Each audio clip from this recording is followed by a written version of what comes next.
filme de 2013 Invocação do Mal ficou conhecido como um dos filmes mais aclamados pelos amantes do terror, dando até origem a um spin-off, Annabelle, que inclusive já falei a história que inspirou fazê-lo nesse canal.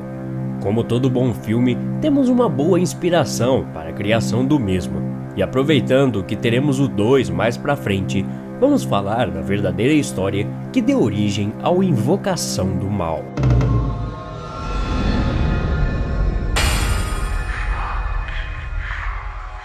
Esse é mais um dos casos de Ed e Lorraine Warren, o casal de investigadores paranormais que já presenciou mais de 4.000 casos em toda a América. A inspiração de Invocação do Mal veio do caso Hurstville, também conhecido como Assombração em Hurstville. A família Perron, composta por Roger Perron, sua esposa Caroline e suas 5 filhas Andrea, Nancy, Christine, Cindy e April, sofreram tempos de tortura por parte dos espíritos que ocuparam sua modesta casa na fazenda.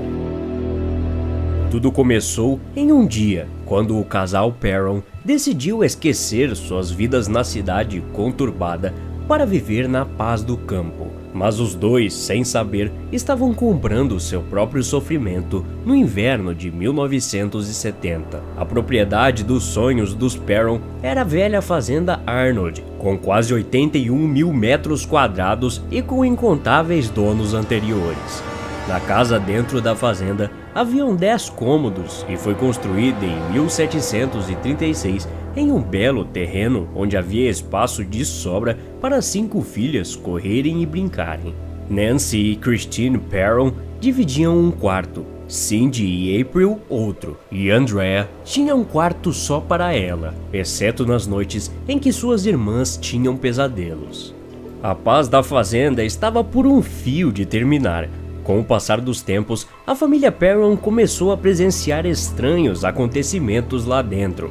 Não demorou muito para que os Perron entendessem por que o vendedor os aconselhou no dia em que eles se mudaram lá, dizendo: deixem as luzes acesas durante a noite. Mais tarde, o casal acabou descobrindo algo que os deixou mais assustados. Ao longo de 8 gerações, várias outras famílias que viveram na fazenda Arnold morreram por lá, incluindo a senhora John Arnold, que com 93 anos se enforcou nas vigas do celeiro. Além dela, mais vidas foram ceifadas na fazenda, incluindo vários suicídios, enforcamentos e envenenamentos. O estupro, seguido de assassinato não solucionado de uma menina de 11 anos de idade, Prudence Arnold, 2 afogamentos no riacho localizado perto da casa e 4 homens que misteriosamente congelaram até a morte naquelas terras. A princípio, apesar de tudo, algumas dessas entidades pareciam ser amigáveis.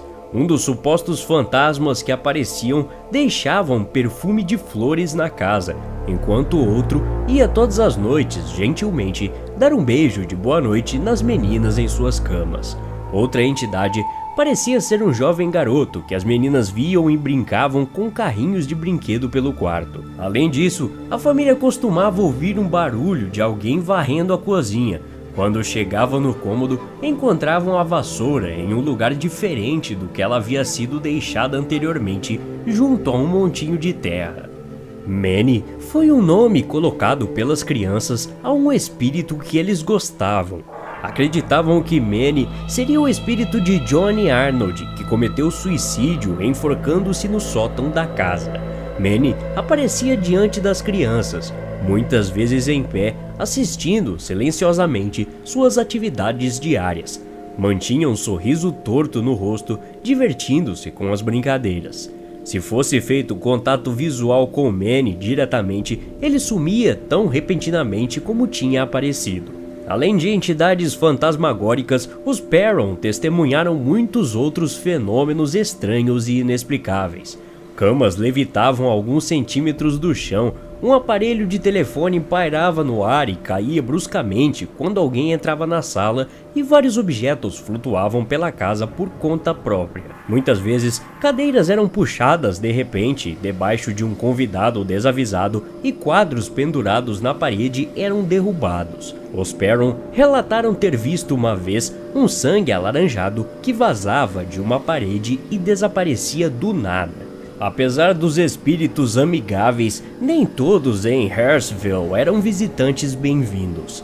Alguns puxavam as pernas e os cabelos das meninas no meio da noite, outros batiam na porta da frente da casa com tanta força que toda a casa tremia. Algumas portas se fechavam sozinhas, enquanto outras permaneciam congeladas no lugar, impossíveis de serem fechadas, não importando quanta força fosse aplicada a elas. Uma entidade na casa mantinha rotineiramente a família acordada, pois choramingava continuamente no meio da noite. Uma aparição, inclusive, torturava Cindy, dizendo-lhe sem parar: "Há 7 soldados mortos enterrados na parede." Os Perron também se lembram de um pequeno e delicado espírito que parecia ter cerca de 4 anos, vagando pela casa chorando, chamando pela mãe. Um dos espíritos era tão mau que a família Perron não revelou até agora o que ele fez com eles. Andrea Perron, que escreveu um livro sobre suas experiências na casa, deu a entender que o espírito inominável poderia ter molestado algumas das meninas. Quando perguntada sobre o espírito durante uma entrevista, ela evitou a questão, dizendo ao repórter: "Vamos apenas dizer que havia um espírito masculino muito ruim na casa com 5 garotinhas inocentes." O fantasma mais horrível na casa tinha como alvo principal a Sra. Perron, conhecido como Bathsheba. A entidade foi possivelmente o fantasma de Bathsheba Sherman, que, segundo as más línguas, foi uma bruxa praticante do satanismo que tinha vivido na casa no início do século XIX e morreu ali depois de se enforcar em uma árvore atrás do celeiro.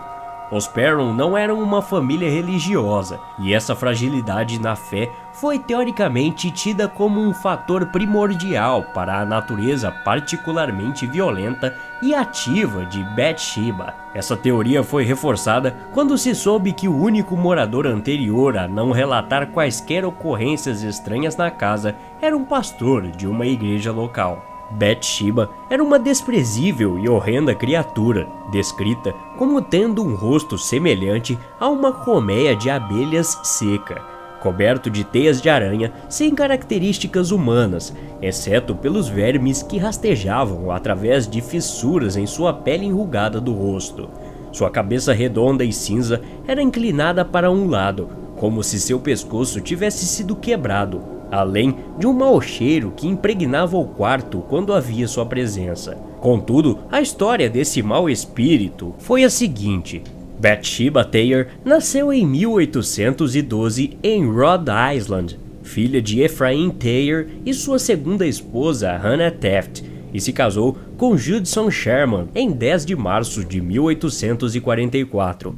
Quando viva, Bathsheba viveu uma vida de solidão, excluída da comunidade em que vivia, depois de ser acusada de matar seu bebê como um sacrifício a Satanás. O corpo do bebê foi encontrado com uma agulha de costura espetada na cabeça.